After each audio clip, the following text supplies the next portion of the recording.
Hi friends, ఎండాకాలంలో చాలా స్పెషల్‌గా చేసుకునే మామిడికాయ పప్పుని మరింత టేస్టీగా రావాలి అంటే ఎలా ప్రిపేర్ చేయాలో చూసేద్దాము.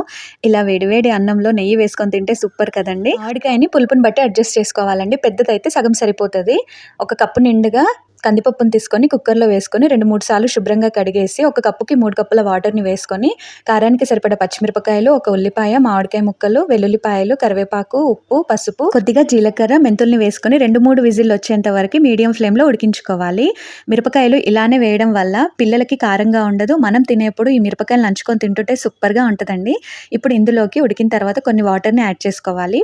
ఇప్పుడు పప్పు తాలింపు కోసమని నూనెని వేసుకొని ఆవాలు, జీలకర్ర, వెల్లుల్లిపాయలు సన్నగా కట్ చేసుకొని వేసుకొని, ఎర్రమిరపకాయలు, కరివేపాకు, కొద్దిగా కట్ చేసుకున్న కొత్తిమీరను వేసుకొని దోరగా ఫ్రై అయిన తర్వాత పప్పులోకి వేసుకొని కొన్ని లిటిల్ వాటర్‌ని యాడ్ చేసుకొని ఒక 2, 3 నిమిషాల పాటు ఉడికించుకోవాలి. ఇలా ఉడికిన తర్వాత వేడి వేడి అన్నంలోకి వేసుకొని తింటే సూపర్‌గా ఉంటది. Thank you.